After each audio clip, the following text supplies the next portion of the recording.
My project is called The Road to the Civil War Through Contemporary Newspapers, 1859 to 1863.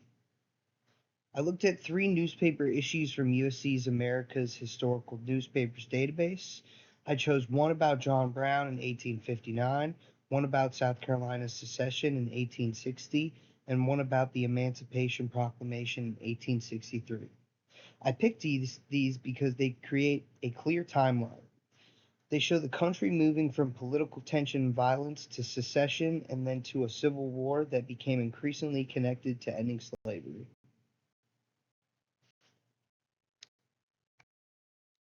The first event is John Brown's raid on Harper's Ferry in 1859. The second is South Carolina's decision to secede after Abraham Lincoln's election in 1860. The third is the Emancipation Proclamation, which took effect in 1863. What interested me most was seeing how people reacted to these events while they were still happening. A textbook explains events after we already know the outcome. Newspapers do not have that advantage. They show fear, anger, uncertainty, and political bias in real time.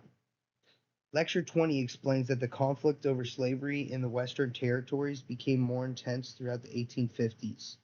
The Compromise of 1850, the Kansas-Nebraska Act, Bleeding Kansas, and the Dred Scott decision all made compromise harder. By the time John Brown attacked Harper's Ferry, the country was already deeply divided. Article 1: John Brown's Raid and Trial. My first newspaper is the Weekly Anglo-African, published in New York on November 5, 1859. This issue came out only a few weeks after John Brown's raid on Harper's Ferry. John Brown led a group of black and white men in an attack on the Federal arsenal at Harper's Ferry, Virginia. His goal was to seize weapons and inspire a larger uprising against slavery. The plan failed, and Brown was captured by forces led by Robert E. Lee. What makes this newspaper especially interesting is that it was an African American newspaper. It did not approach Brown from the same perspective that many white Southern newspapers would have. The issue discusses the events surrounding Brown, the legal case, and the larger question of slavery. Instead of treating the raid as just a crime, the newspaper places it inside the struggle against slavery. This connects directly to Chapter 14.4 in Lecture 20. Lecture 20 explains that many white Southerners saw Brown as a dangerous criminal who wanted to cause slave rebellions. At the time, many Northern abolitionists began viewing him as a martyr who was willing to die for the anti-slavery cause. What surprised me was how quickly Brown became more than just one man on trial. He became a symbol. To one side, he represented terrorism and chaos. To the other side, he represented resistance to slavery.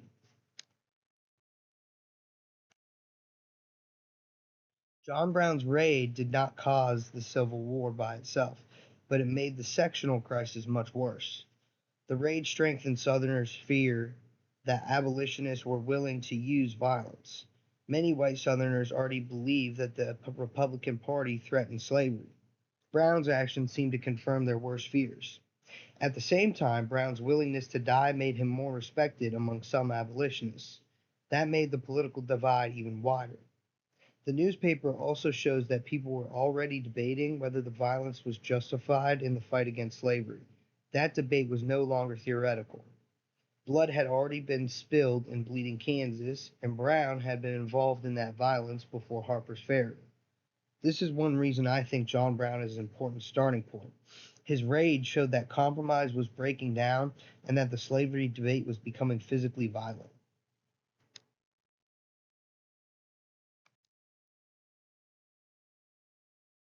My second newspaper is the National Anti-Slavery Standard, published on December 29, 1860.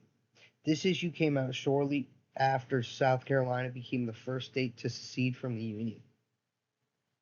The newspaper discusses secession, compromise, and the possibility that the Union might break apart because this was an abolitionist newspaper. It was strongly critical of slavery and skeptical of compromises that protected the institution. This connects both Chapter 14.4 and Chapter 15.1. It also connects Lectures 20 and 21. Lecture 20 explains how Abraham Lincoln became nationally known through the Lincoln-Douglas debates. Lincoln opposed the expansion of slavery, even though he was not calling for immediate nationwide abolition at that point. His election as the first Republican president convinced many Southern leaders that slavery's future was threatened. Lecture 21 explains that Lincoln won the presidency even though his name did not appear on the ballots across much of the South. Soon after his victory, South Carolina seceded. The lecture also makes clear that South Carolina's leaders defended secession because they wanted to preserve slavery. One thing I noticed in the newspaper was how much attention was still being given to compromise. Even after South Carolina seceded, many Americans hoped some agreement could prevent war.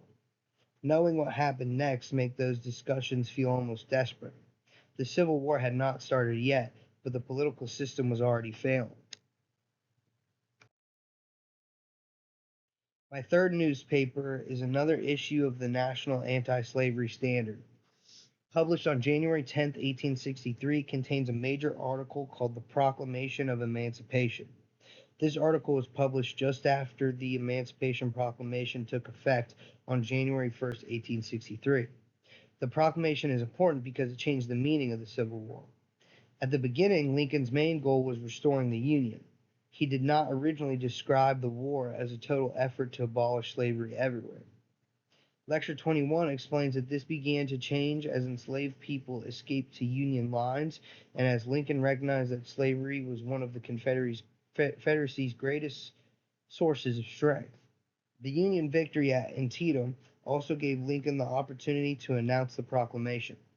It is important to be accurate about what the proclamation did. It did not immediately free every enslaved person in the United States. It applied to areas under Confederate control. That meant Union forces had to advance into those areas before freedom could be enforced. Still, it had major consequences. It allowed black men to enlist in the Union military. It also made it much harder for Britain or France to support the Confederacy without appearing to support slavery. The newspaper's response shows how important the proclamation was to abolitionists. After years of compromise and delay, the federal government was finally using the war against slavery itself. This connects directly to Chapter 15.3 in Lecture 21. When I compare the three newspaper issues, I see a major change from 1859 to 1863. In 1859, the debate centered on John Brown and whether violent resistance to slavery could be justified. In 1860, the debate had moved to secession and whether the Union could survive Lincoln's election. By 1863, the conflict had become a full-scale war, and emancipation had become an official Union policy. The newspapers also show how perspective matters. Both the Weekly Anglo-African and the National Anti-Slavery Standard were anti-slavery publications.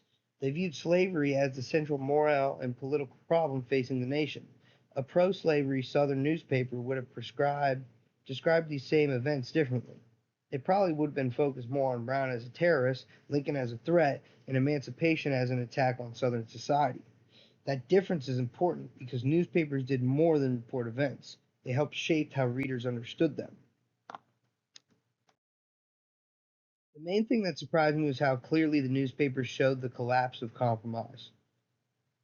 These newspapers helped me understand that the Civil War is not one sudden event. It developed through years of political conflict, fear, violence, and failed compromises. They also reminded me that people living through these events did not know exactly what would happen next. That uncertainty comes through more strongly in newspapers than it does in a textbook.